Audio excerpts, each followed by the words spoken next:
Olá a todos e todas, desejo uma ótima noite para você que está me assistindo aqui ao vivo no Facebook, ou um bom dia, uma boa tarde e também uma boa noite para aquele que está me assistindo, para aquele ou para aquela que está me assistindo em outro horário através do nosso YouTube, que é onde ficam todos esses vídeos aqui em forma de repositório. Então, se você jogar lá no YouTube Cine Debate, com certeza você vai achar um vídeo nosso, Cine debatendo alguma produção audiovisual, e para mim é um prazer ter você aqui comigo. Então, assim, por favor, me dá essa moral. Curte, compartilha esse vídeo, porque assim a gente consegue alcançar mais gente. E alcançando mais gente, a gente chama mais gente para o diálogo. E esse é o nosso principal objetivo aqui. Eu me chamo Alan, sou membro do grupo de pesquisa e extensão fora da sala de aula aqui da FFP.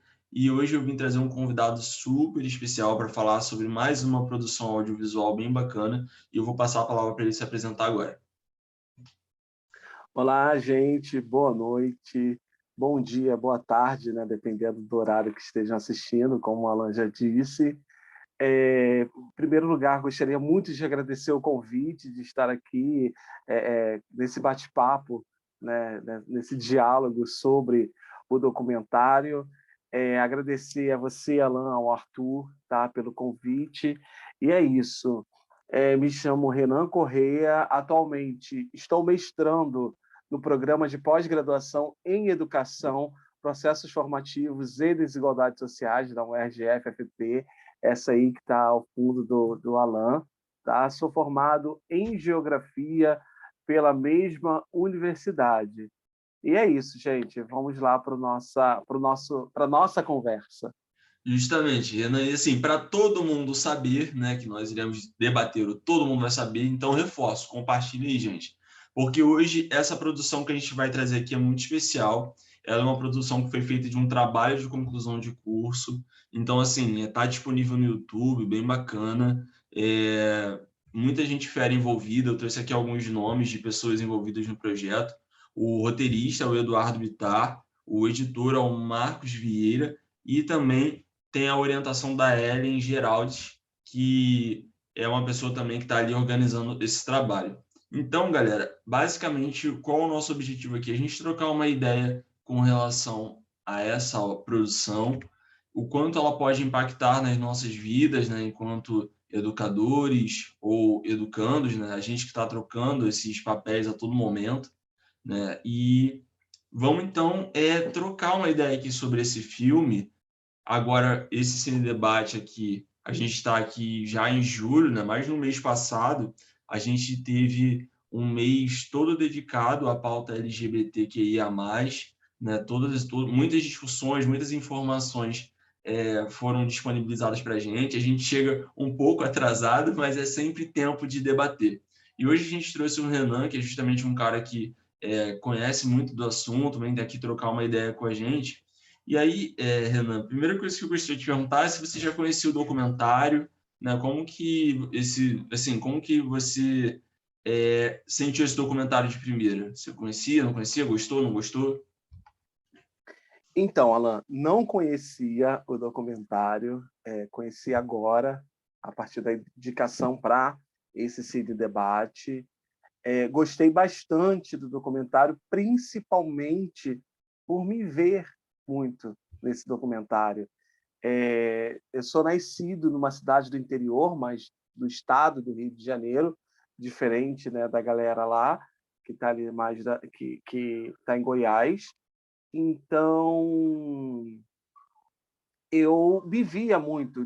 Eu precisava também, na cidade em que eu nasci, não tinha nenhum espaço voltado para o público LGBT, e eu também tinha que sair e ir para uma outra cidade um pouco maior, que tinha esses espaços, toda a dificuldade, também uma cidade muito religiosa, então a gente tinha essa dificuldade de ser quem verdadeiramente somos, né? Porque vivendo na sociedade que a gente vive já é difícil, ainda mais quando a gente é mais novo e a gente encontra muito mais barreiras, né, para ser quem a gente quer ser. Então me vi muito em em diversas narrativas que a galera que participou, né, falou também de algumas vivências em espaços religiosos, né, principalmente em igrejas. No caso lá, a grande maioria falou de igreja católica, eu já era de igreja protestante, então tem uma certa diferença, apesar do viés ser parecido em muitos momentos. Enfim, gostei muito, mas principalmente por isso, entendeu? Por me ver muito no documentário. Sim, ele é uma produção assim muito bacana. Eu acho legal que é curtinho, assim. A gente até consegue passar ele, por exemplo, se fosse para apresentar numa sala de aula ou num outro espaço, assim, porque ele é bem curto, ele é bem bacana. Eu convido Sim, você que ainda não viu esse documentário, né, que veja, né, porque é muito necessário a gente refletir sobre essas questões que o documentário está trazendo, né?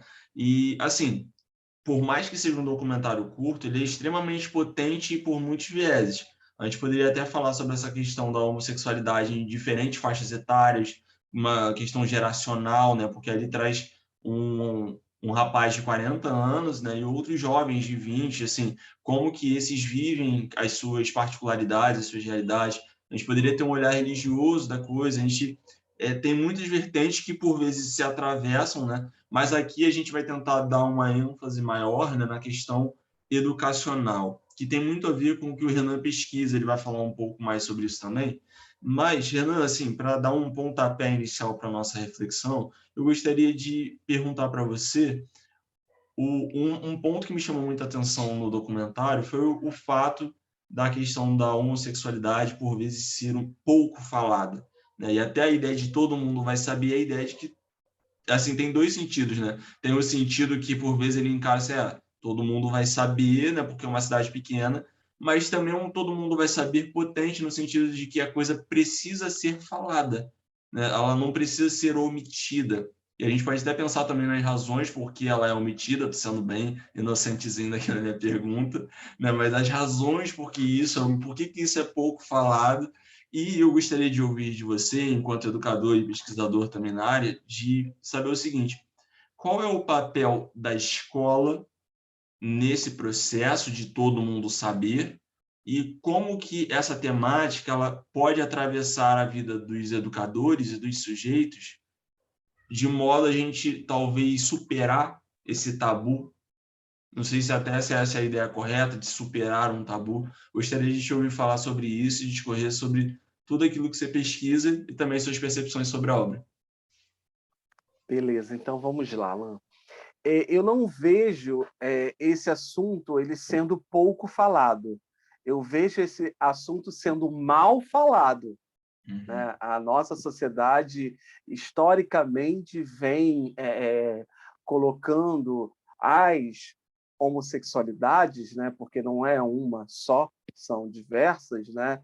A nossa sociedade vem colocando essas homossexualidades, ou seja, as sexualidades dissidentes, diferentes das normais, vem colocando muito como vem colocando, não, coloca até os dias de hoje, né?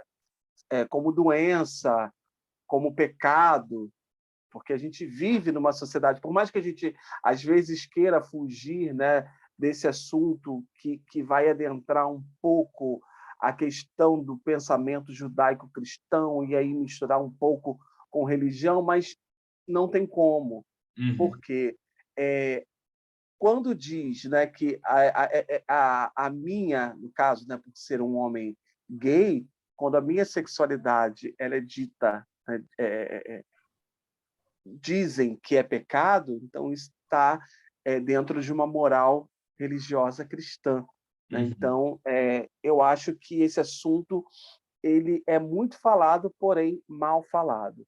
O que a gente, né, militante da causa LGBT, educadores e educadoras que trabalham com essa temática ou minimamente que se interessam, ou pessoas aliadas à causa, porque se a gente, né, às vezes fala dessa sigla, algumas siglas têm o S, né, que o S aí seria de solidários, ou A de aliados, que são essas pessoas aliadas ou solidárias à nossa causa. Né? Então, eu vejo que talvez uma mudança de perspectiva, eu acho que está também na educação, né? Porque Uhum. às vezes a gente fala, né, nós que somos educadores, às vezes a gente ouve dizer que a educação é que salva. Não somente.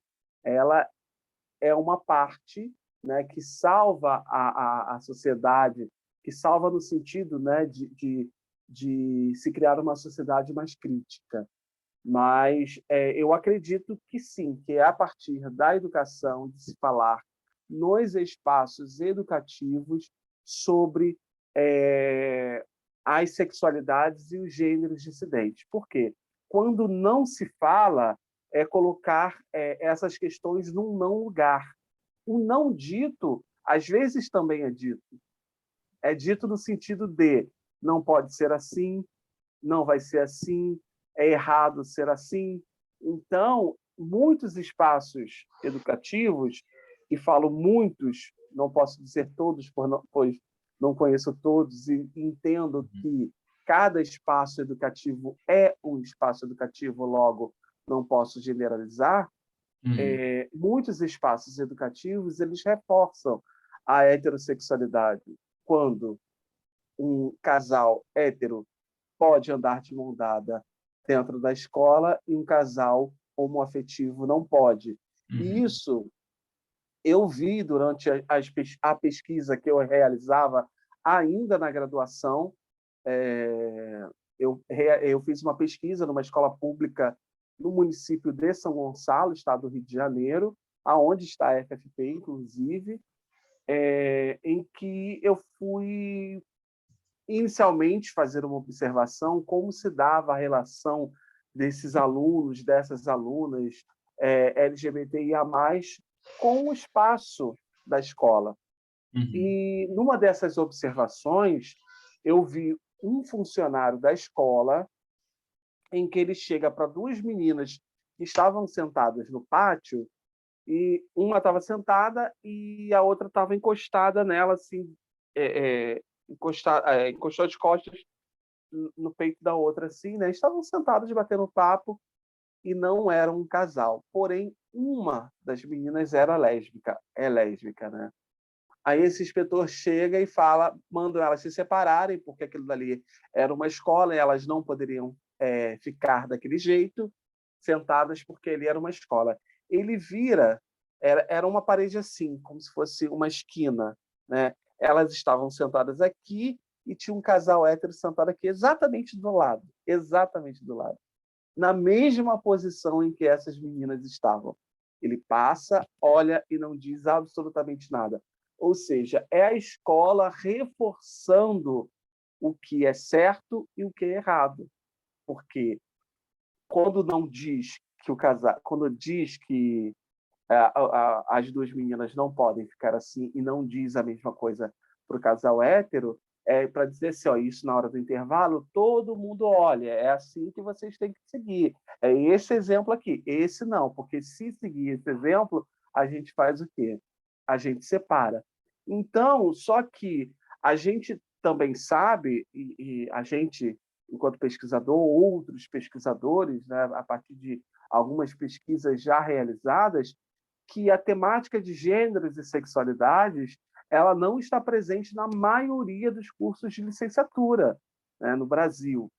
Então, como que o professor ou a professora vai lidar com esses corpos dissidentes nos espaços educativos se não tem uma formação para isso, né?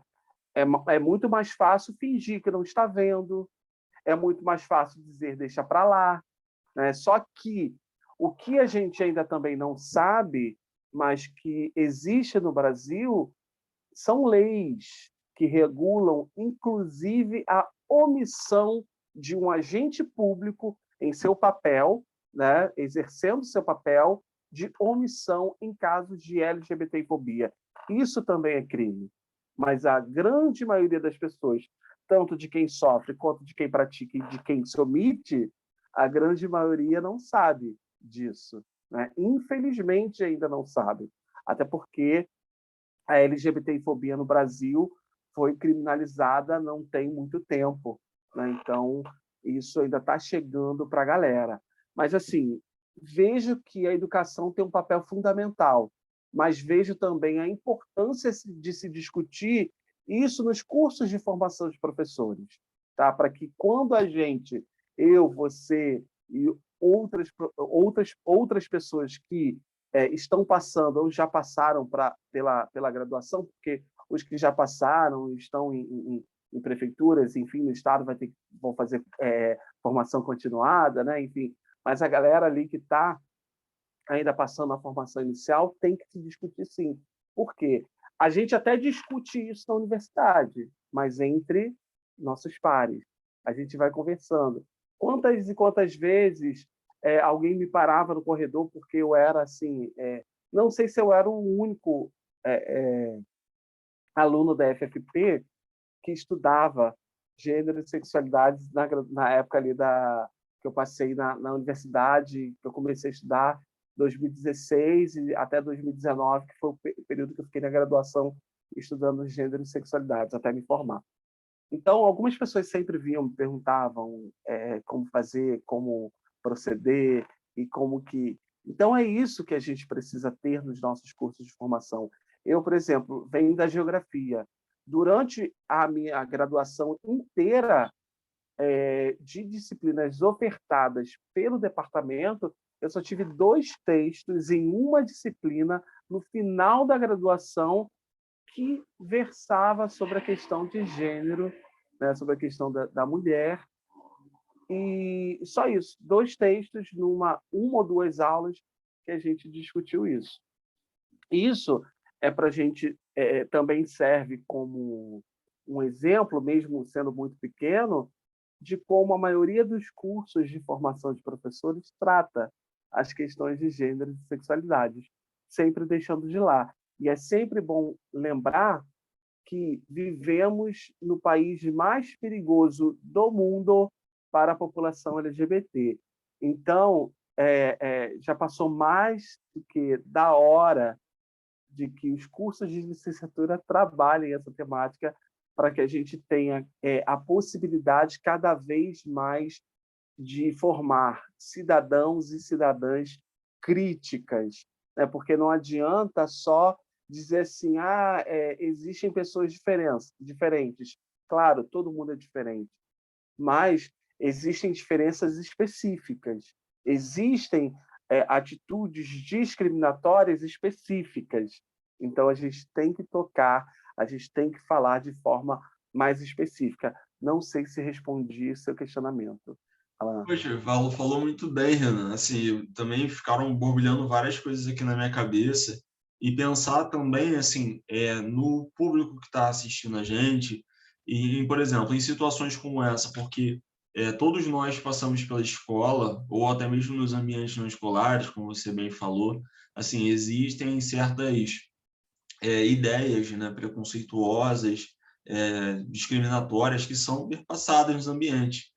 Provavelmente aquele educador que estava ali na escola e que notificou, não, aqui vocês 2 juntos estão errados, aqueles 2 juntos não vou falar nada porque está certo, ele não teve, justamente como você trouxe, essa base na formação dele acadêmica, né? É uma discussão que talvez não seja perpassada no ambiente dele, porque justamente, como você até trouxe essa questão, é mal falado, e há ambientes que tentam negligenciar de falar assim, não, gente, vamos falar disso aqui não, isso aqui não existe. Né? Uma ideia de, não, isso aqui não existe. E aí, até quanto a essa questão da existência de um tema, né? Você que é um cara da geografia, recentemente, né, o IBGE ele fez uma pesquisa para tentar conhecer um pouco mais sobre a população brasileira, entender assim, quem da população brasileira, como você se define e tal, e só 2% da população, né, se declarou como parte desse grupo do LGBTQIA+. E aí, assim, tem muito a ver com isso também, né? Assim, praticamente, né? Assim, todas essas pessoas fazem parte do mesmo grupo, né? O mesmo grupinho, né? Todo mundo se conhece, Por aí. né? Porque, assim, é lógico que é uma quantidade muito maior, né? No qual essas pessoas, às vezes, ainda não se reconhecem dessa forma, porque isso não é falado, isso não é trabalhado. Mas aí eu gostaria de entender, na sua perspectiva, no seu olhar, o que esse educador ele poderia ter feito ali? Imaginando num mundo ideal de Brasil, um Brasil que trata desses temas, um Brasil que não, ó, vamos ficar quieto. Qual era a postura assim ideal para um educador fazer? Quais são os movimentos interessantes para um educador fazer, percebendo que tem um aluno que está nesse processo de, talvez, até usar esse termo, né? Você pode até comentar um pouco sobre esse termo também que eu vou usar, o do sair do armário, né? Como que é isso, né, para esse professor? Como que esse professor vai lidar com isso, né? E o que que você, talvez, olhando um aluno ali, bem no olhar do professor mesmo, seu olhar de educador, o que deveria ser feito? Então, eu não acredito em fórmula pronta, né, de o que deve ser feito.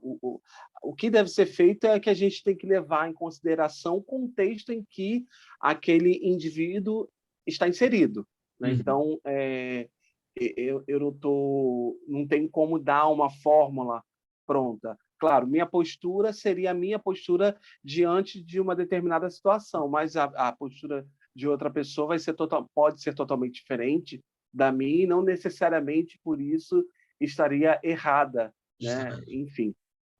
Mas assim, entendo que em primeiro lugar, a escola não pode ser lugar de sofrimento, tá? Para ninguém, até porque sofrimento e aprendizado não andam juntos, né?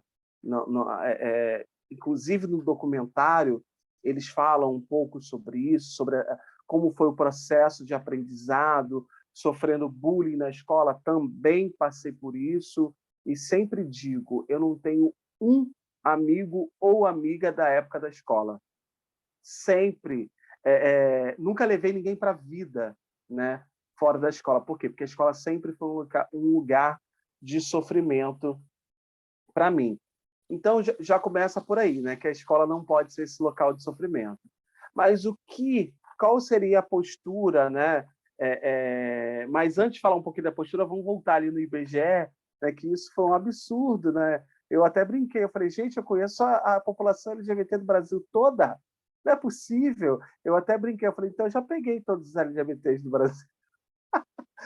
Porque essa produção de invisibilidade, eles sabem que isso tem muita importância, tem muito poder sobre isso, né? Porque existem os invisibilizados da sociedade. A gente sabe que existe, né? Então, se eu digo que tem pouco, para que eu vou criar políticas públicas para uma minoriazinha que não vai fazer diferença, né? Então, vamos deixar de lado. Eu digo que tem pouquinho, não tem problema, não vou gastar dinheiro com essa galerinha que é muito pouca, né? Então, por isso que existe esse tipo de política, né, que eles fazem, mas espero que a partir de ano que vem isso mude bastante. Mas voltando aí à postura, por exemplo, posso falar de uma experiência que a gente teve numa escola, né, e isso cai muito na importância de se discutir gêneros e sexualidade nas escolas, né? A gente, além de vivermos no país mais LGBTfóbico do mundo e que mais mata a população trans do mundo, a gente vive também num país que tem altos índices de abusos sexuais contra crianças e adolescentes. E esses abusos principalmente contra as meninas, né, e essas adolescentes, acontecem dentro de casa, com pais, padrastos, primos, irmãos, vizinhos, né? Então, aonde está a importância de se discutir? Olha o perigo do homeschooling. Aí, essas meninas abusadas ficando dentro de casa próximas a seus abusadores, né? Então, eu me lembro de um dia que estávamos em uma escola fazendo uma oficina falando sobre violência contra a mulher e, num determinado momento, uma aluna do ensino fundamental 2, ou seja, aluna do 5º ao 8º ano, ela chega para uma colega nossa e pede para falar em particular com essa nossa colega. Aí nossa colega saiu com a aluna e depois voltou sozinha, falou e veio conversar com a gente, dizendo que a aluna tinha acabado de confessar para ela que o padrasto abusava sexualmente dela e que ela não sabia que o que ele fazia era abuso sexual. Então, as pessoas tendem a pensar, e isso é o discurso deles, de que educação, né, falar sobre gêneros e sexualidade nas escolas é querer transformar meninas em meninos e meninos em meninas, né, ou vice-versa. Não sei se eu me embolei aqui nessa fala, mas deu para entender, eu acho. Então, a falácia é essa, entende? Não, mas o que a gente quer é que todo mundo seja livre para ser o que quiser, inclusive ser heterossexual, porque é uma das sexualidades, entende? O que não pode é ser preconceituoso, o que não pode é querer que o outro, que é diferente de você, esteja debaixo da sua lógica, né? De dizer assim, ah, não, o que eu acho certo. Não, o que você acha certo, você vive. O outro não vai achar isso certo. Desde que a gente não esteja prejudicando o coleguinha ou a coleguinha do nosso lado, beleza. Então, acho que a escola tem que tomar essa postura, né? Principalmente os professores. Viu que um aluno sofreu LGBTfobia, uma aluna, vamos lá, vamos intervir, vamos questionar. Mas por quê? Da onde vem? Mas, Alan, infelizmente, o que muitas pesquisas vêm mostrando é que, em grande maioria, são os professores os maiores algozes dos alunos LGBTIA+. Então, esse problema, às vezes, é muito maior do que a gente pensa, porque eu usei esse exemplo de um funcionário da escola, mas também já vivenciei, fui alvo também, enquanto aluno, de muitos comentários vindos de pessoas religiosas dentro da escola. Lembrando, no Brasil, a educação é laica, né? O Brasil é laico, logo a educação também, né? Então, a religião ela não pode prevalecer dentro dos espaços educativos, né? Mas, infelizmente, não é o que a gente vê acontecendo, porque, geralmente, essas lógicas vêm sempre seguidas de como eu ouvi, olha como o diabo está te usando, você está dançando todo afeminado aí. Então, quem deveria proteger essas crianças, né, esses corpos LGBTIA+, às vezes são aqueles ou aquelas que estão praticando o que a gente conhece como bullying ou a discriminação contra esses alunos. Mas sonho um dia e luto um dia para que essa nossa sociedade consiga conviver com essas diferenças. E não estou falando aqui de tolerância, porque tolerância não é legal também, se a gente for parar para pensar, né? Aí eu tolero o outro, quer dizer assim, eu não gosto do outro, eu tolero. Não, claro, ninguém é obrigado a gostar de ninguém, mas respeito sim, né? Então é isso. Caramba, achei genial, assim, algumas colocações que você fez aqui, assim, várias delas, né? E eu acho que, na minha perspectiva, como se não bastasse esse olhar religioso que, assim, é muito forte no Brasil desde a sua, da sua descoberta, né?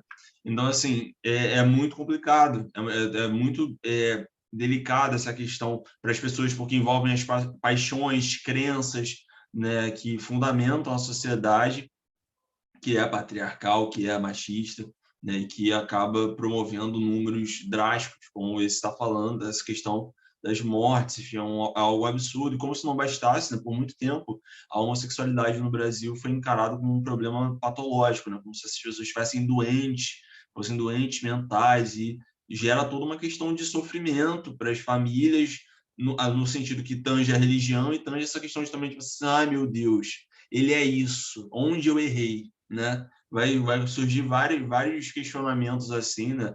Preconceituosos e, cara, se a gente for pensar assim, toda a história do Brasil, até eu estava vendo outro dia uma pessoa assim, que eu gosto bastante falando sobre televisão e tal, e ele falou assim, cara, não faz 10 anos que um dos quadros de humor mais famosos do Zorra Total era o Paulo Silvino olhando para um cara e falando assim, isso é uma bichona. E, tipo assim, aquilo ali era o sucesso da coisa. E quantas outras piadinhas com homossexuais enrustidos, que era, a graça era essa, num sábado à noite, assim, né?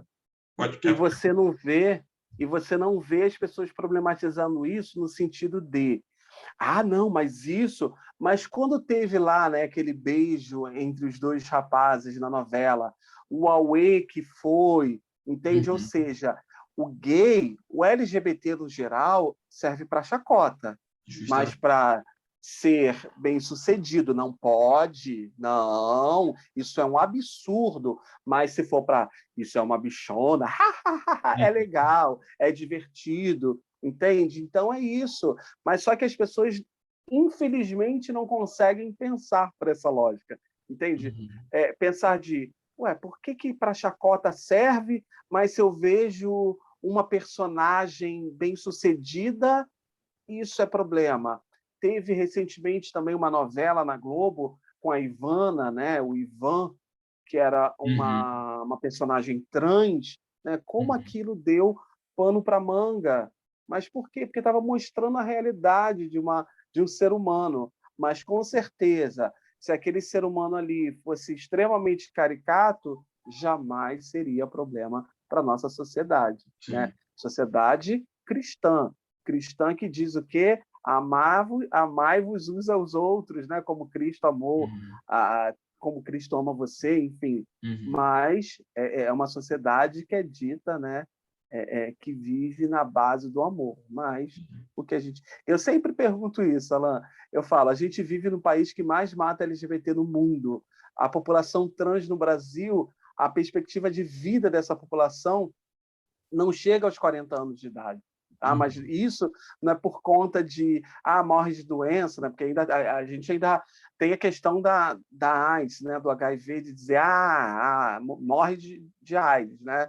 Não, mortes com requintes de crueldade. Recentemente, um cara teve uma relação com uma mulher trans e logo após essa relação ele mata essa mulher, arranca o coração dela e no lugar do coração coloca uma santa. Tá? Então, como assim a gente vive também em um dos países mais cristãos do mundo, né? É, Se a religião cristã prega que nós devemos amar o nosso próximo. não consigo. Então, a conta não fecha de jeito e maneira. E a gente ainda tem um outro pontinho. Somos o país que mais consome pornografia trans no mundo. Então, Que né, loucura. a conta não fecha de jeito e maneira. É muita hipocrisia, é muita. Como você até perguntou ainda há pouco, que eu acabei fugindo, né? É muito viver dentro de um armário, né? Mas um Uhum, armário maldoso, porque não é fácil sair do armário. Afinal, vivemos nessa sociedade. Sair do uhum. armário não é simplesmente abrir minha porta e sair, né? Não é bem isso, né? É muito doloroso. É Mas o resistir problema fora, né? Resistir fora. exatamente, existe fora. O problema é quando se vive dentro de um armário e, para reafirmar a sua heterossexualidade, eu bato nessa galera na rua para dizer que essa galera é nojenta, quando na realidade eu faço parte dessa galera, Uhum. entende? E aí, assim, a gente vive, né, nessas dualidades, nessas coisas muito loucas, né, que acontecem, que no fundo são a cara do Brasil, né? Um país que não faz seu dever de casa, um país que não conhece a população e que não respeita uns aos outros. A gente não se enxerga como um, e também não que deva se enxergar como um somente, mas a gente também não consegue respeitar as diferenças dos outros, que é o principal, né, que nós devemos fazer. E eu acho que toda essa, né, como eu falei, essa homofobia recreativa, né, ela foi péssima para a história do nosso país. E, além disso, né, todo esse cenário de não falar, esse cenário traumático que a escola pode trazer, né? Até um dos meninos fala do comentário que só de pensar que eu teria que voltar na escola, eu volto e meio tenho pesadelos de que eu vou voltar para lá numa turma de terceiro ano e tudo mais. Então, assim, é um tema que a gente está aqui dando uma pincelada, meio que a gente está também chegando nos nossos momentos finais. É um tema que dá pano para manga, a gente vai trazer aqui, com certeza, o Renan em uma outra oportunidade para falar mais profundamente da pesquisa dele, quando ela estiver Pode numa chamar que eu etapa. venho. E, Renan, assim, já gostaria de... Eu vou fazer meu já primeiro agradecimento, né, a você por ter se disponibilizado a vir aqui. Foi muito assim, edificante para mim, enquanto, né, uma pessoa muito interessada também no assunto, enquanto educador. Né, embora eu não seja homossexual, eu posso ter um aluno que seja, e talvez eu possa cometer várias ações assim que não dizem respeito com o processo educativo que eu espero para aquele jovem, para aquele adolescente, para aquele adulto. Então, assim como eu, imagino que vários outros colegas estão aqui também aprendendo muito com você. Eu gostaria novamente de agradecer, palavras muito potentes, falas muito necessárias, e espero contar com você aqui em outras oportunidades. E agora eu gostaria de passar a palavra para você, fazer também o seu encerramento, fazer um comentário final sobre a obra e também fazer essa despedida. Então, Alan, mais uma vez, eu também gostaria de agradecer muito o convite. Foi um debate, um bate-papo, uma conversa muito, muito bacana, muito necessária nos dias atuais, vem sendo necessária desde muito tempo, mas que agora a gente vem ganhando, né, mais espaço, conseguindo abrir caminho no meio disso tudo para estar dialogando sobre as questões, né, de gênero e sexualidade, sobre as minorias de sexo, de gênero no Brasil. Então, também convido a todas, todos e todas que estão assistindo, né, esse vídeo para assistir o documentário, porque ele realmente é muito bacana. A gente que vive hoje nos grandes centros urbanos, a gente não tem ideia do que é ser LGBT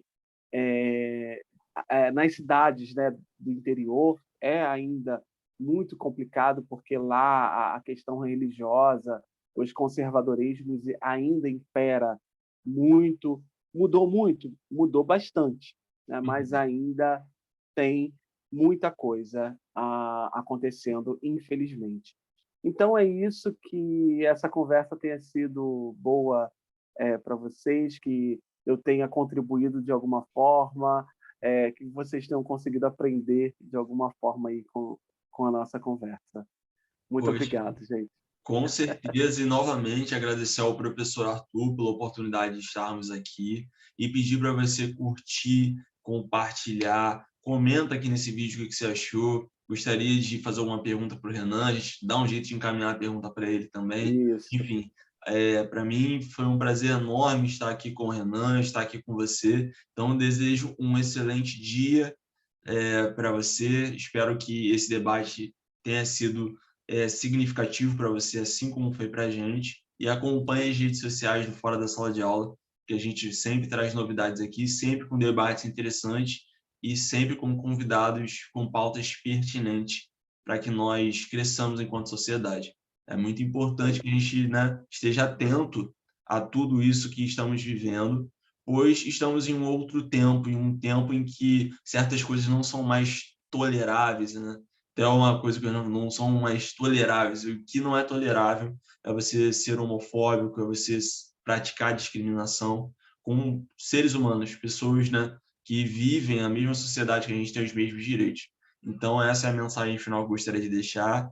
Então, é isso, pessoal. Até a próxima e tchau, tchau. Tchau, tchau, gente.